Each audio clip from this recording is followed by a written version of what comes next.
Alright guys, I got something to tell you guys. So last week on Sensei Sat's video, I have mentioned that in Wing Chun we don't block, right?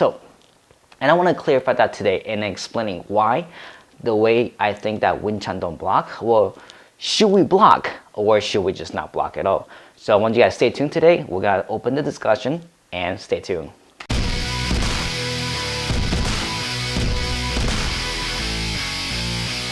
So why is that Wing Chun don't block? It's not that I don't think that Wing Chun don't block. It's that the way I think that the blocking system should work. Well, let's back up just for a little bit, okay? You can see kind of like if you train boxing, right? If you train Muay Thai, or if you train any sort of martial arts system, you should have 3 different progressions of training, right? And we're just talking about defensive system, right? The way I like to break it down to 3 different categories is, of course, number 1 being the first and the easiest to learn, which is blocking, right? You can call this cover, or you can call this like blocking. I don't care what you call it, right? But some sort of like defensive system that protects your body, protects your head. That's the first thing that I like to break down into a category, right? So for now, just call it block, right? So number 1 is blocking. Number 2, I call it deflecting, or you can sometimes known as parrying, right? So like understanding how the punch comes towards me, the way I deflect the hand, or maybe like deflect the energy out, right? That's number 2. And number 3 would be like the hardest thing to train, which is intercepting, right? These are the 3 different categories that I like to kind of like categorize my defensive system, right? Now, how does Wing Chun fall into that category, right? And of course, the way I like to think about blocking is I'm taking the force directly with either my arms, my protection, my protection hands, or my legs, right? If anytime the force meets against a force, right, I categorize that into a blocking system. So let's say a punch comes in this way, I'm blocking like that, or maybe I'm blocking like this, right? That to me, I categorize those as blocking, right? And of course, in my belief, or maybe in the way that I was taught in Wing Chun specifically, it wasn't taught so much like the king comes in like this, or I'm gonna block with the tang sao, or maybe block with the bong sao, right? Everything that we learn in Wing Chun is almost like a very deflectional force, right? The force comes towards me, I wanna deflect that, right? So I don't see how blocking a punch or blocking a shot is effective in Wing Chun, because when my body is so close to you, I may not have the time to block the shot, right? And that's kind of the thing that we kind of need to talk about, is that when we understand how grappling, or maybe in a trapping range works, right? And you have to think about like this too. Trapping range and grappling range, they're very similar. They kind of work side by side, right? So you have to think about, once I back up into the trapping area, I'm gonna get into either kicking range or punching range, right? We'll talk about long jab, right? Maybe I back out way too much, then that goes into kicking range. So the way I like to think about Wing Chun is I train everything based on deflection, right? My tang sao is not just present my hand tang sao to block a force, right? It's more so that when the hand comes in, I'm deflecting away from my body. And we kind of learned this from the second form, which you learn in Chum Q, right? Your body rotates, your hip moves, right? And every force that comes in, it should be deflected off the angle. Versus when the hand comes in, I'm taking all the energy into my body. And of course, being a smaller guys, that's not so fun, right? And speaking from my personal experience, when I'm cheese out with the taller guys, if I take the force directly with my body, I'm gonna back up. And if I back up, I create more distance. People's gonna just continue hitting me. And that's another reason why in Wing Chun, we try not to back up as much. Because the more we back up, the more space that we're gonna create, right? If I, just imagine if you're fighting a guy in the ring, the more I back out, the more space I'm giving to you, the more chance you have to attack me, right? So rather for me to back up, stay close and really trying to learn the body movement, right? I wanna think about protecting my body at the same time. I'm deflecting. Bong sao is a type of deflection. Tang sao is a type of deflection. It's not like I'm putting my tang sao like this, right? The way I was taught is that you split down the middle. And as I go down, notice my hand, I'm doing this. I'm bringing my elbow to the center. At the same time, I'm splitting like so, right? Versus doing this type of motion, right? This is not so much of, structurally correct. I want to think about mechanically, my hand goes forward, then elbow center, hand center, I'm splitting the center. Now, of course, I'm doing this stationary because I'm sitting down. Imagine that my body comes in. When the hand comes forward, I'm doing this. I'm turning. So that way the force is being directed away. Same thing with my bong sao. It's not so much of my come in and block the shot like this. It's more so that my hand does this. I'm deflecting the energy away from my center line so that I can create space. And the way I like to think about Wing Chun is think about playing a game, right? I want to conquer your space, right? So we all start with the equal amount of space between my body and your body. But by the end of the game, I want to conquer all your space without losing my space, if that makes sense, right? So imagine I have a space, like we'll call this like a personal space, right? I'm keeping all my personal space. It doesn't matter if I'm doing trapping, grappling, hand fighting, right? The idea is I want to take away all your space, so that way by the end of the game, I have conquered all your space. So I'm now into your personal space and you have nowhere to move. And I can basically do whatever I want. So it's almost imagine that as an attacker, I want to eliminate the space. But of course, as a defender, I want to create as much space as possible. And that's why Wing Chun doesn't back up as much. We want to think about deflecting, right? Deflection. And as I deflect, I'm actually making more space for myself in my hand. So that way I have room to move, right? But I don't want to let my hand track to my body. So that way, anytime my hand comes to my body, I'm losing all the space. So then it becomes harder to attack or recounter, and if that makes sense. So that's one way. And I like to think about, like, if I want to think about blocking to me is anytime you force meets against force. That's a block, right? This is a block, that's a block, right? I don't want to do my tongue out like that. Could you imagine I'm trying to block someone who's like maybe like 30, 40, 50, even 100 pounds heavier than me? That's gonna suck for me because all the energy is gonna be being absorbed by my body, right? And that's gonna bounce off and I'm gonna fly back, and that's not gonna be fun. So the way the way I like to think about Wing Chun is once my body is in that personal space, I want to deflect almost everything, right? You can think about tongue out as a deflection. The way I move my body, I'm deflecting the energy away from me. Same thing with the bong sao. That's the way I think about like categorizing why Wing Chun don't block. And the second is, backing up, understanding this personal space is important. We have several different footwork, right? You have Sun Ma, you have Toi Ma, you have Sit Ma. And all this type of footwork is teaching you to understand how to move the body according to the energy, right? There's no like stepping backwards in Wing Chun, almost not. Right? There's maybe the one or two, but it's like the only time when we step back is because we're trying to deflect an energy away from the body. So imagine that I'm putting myself against a wall, right? I got nowhere to move. So the only way to deflect energy is by shifting my body side to side. But I'm still kind of sort of keeping my body centered, right? I'm not doing this type of motion, but structurally, I'm still projecting.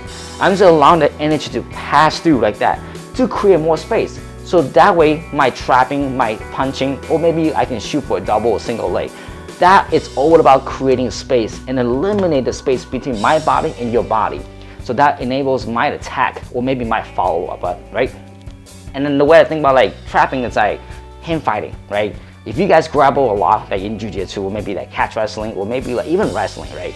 The hand position, the way that you play with the hand, it's almost like chi sao, right? You kind of think about controlling the hand, move the hand. The guy trying to arm drag you, maybe grab your wrist, hang on to your neck, right?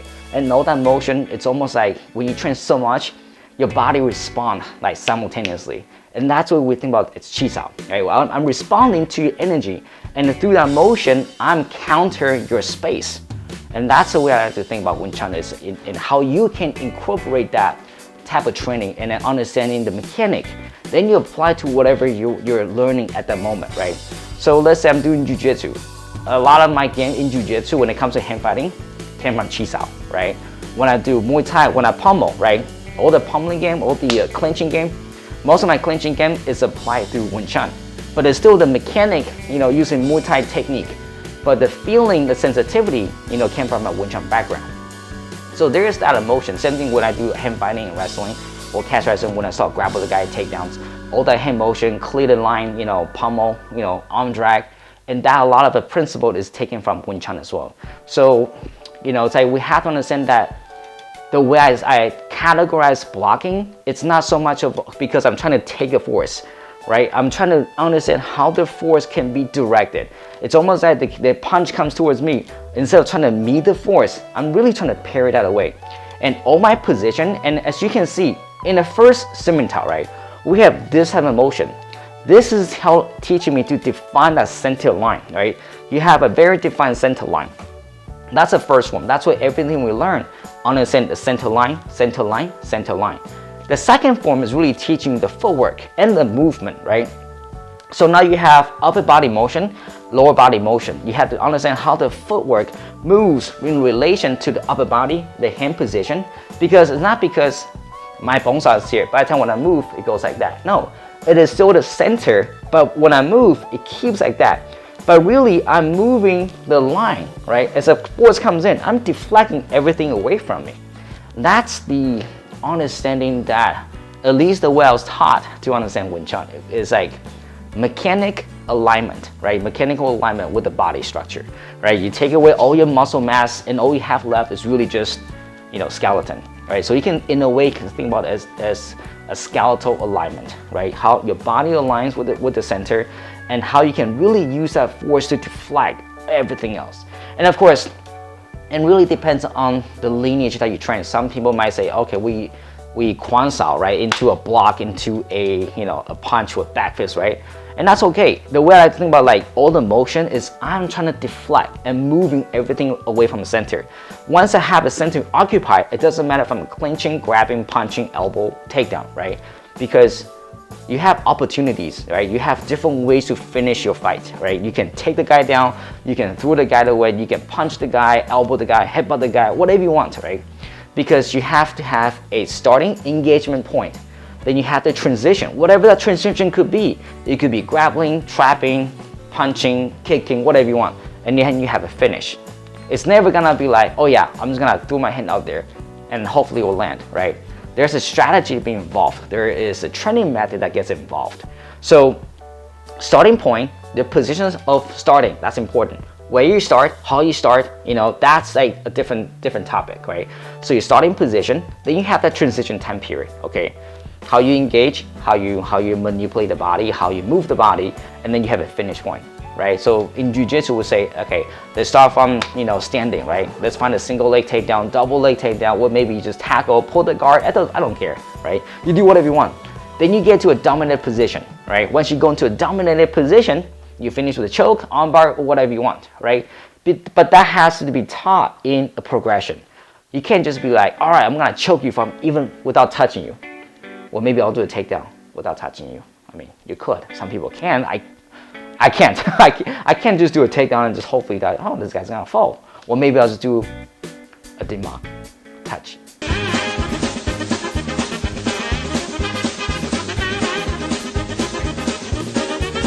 The guy just disappear or die or whatever, pass out. Anyways, so that's kind of like the important piece I want to share with you guys. Then that when I said why Wing Chun don't block, I don't mean like, okay, deflecting. Deflecting, and parrying, it's a different category to me because I don't take the force on force, right? I don't meet the force, but rather I'm following the force. I'm guiding the force away from my body, right? And really depends on the teacher that who taught you. Some people might tell you, okay, your bones are gonna block the shot, your tongue is gonna block the shot. To me, if you have to choose, I'd rather not block, right? Of course, who wants to block the shot when you have an attacking point? And really, if you really break down Wing Chun, right? The way we were taught a lot of times for drilling purposes, there's a lot of position for deflecting, right? To me, every motion, it's an opportunity to attack, right? Instead of spending time to defend, the attack is more important. And that's why there's more time that we spend on how to understand the alignment. If I can attack, why not? Why do I need to spend time to understand all the motions and movement? Because when my body is so close to you, I really want to think about attacking. All the secondary is kind of non-monetary position. I monitor the hands so make sure you don't come too close to me. But building a defense it's almost understanding how can I move my body better. So you always have to understand the defense side of Wing Chun and the offense side of Wing Chun. Understand both, then you combine them together. And once I have my instructor told me this too, it's like a good defense will help you to stay in the game, right? But a good offense will help you to win the game. So is defense important or offense is important? You kind of have to be the judge of that. You can't lose the defense, but of course you got to have some kind of attack, right? So in order for you to balance this, and that's the way I think about training. And you can't just be like, oh yeah, I'm gonna block every single shot. It's not gonna happen. You can't block everything, right? Anyways, so I understand that's it. That's, you know, there's a lot of stuff that can pop out and it can build to a different topic. But I do want to kind of open the discussion, and do feel free to comment below. You know, can open a new discussion and let me know what you guys think, right? Because, you know, you can't, you know, my understanding of Wing Chun might be different the way that you understand Wing Chun. I believe that Wing Chun should be taught through a mechanical system.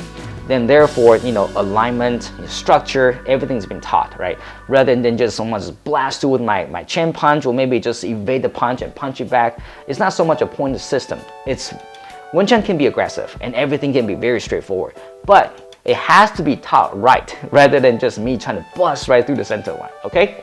Anyways, I just want to share that with you guys, and let me know what you think about Wing Chun, and let me know what you think about, you know, is blocking effective in Wing Chun? Well, maybe it's not, and I could be wrong, right?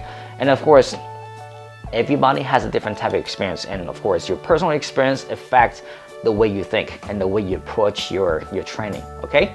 Anyways, let me know what you think. If you like the video, please don't forget to subscribe, okay? I really appreciate all your support and all the comments that you guys put out. I try to respond to everything you guys put out. But if you guys want, let me know what you think. Should Wing Chun be blocking, or should we just stay to deflecting? And of course, finally, don't forget, we also intercept the line, right? And do you agree that Wing Chun helps you in other training? Well, Wing Chun should just stay in Wing Chun. I guess that's a different topic. We'll talk about that later, okay guys?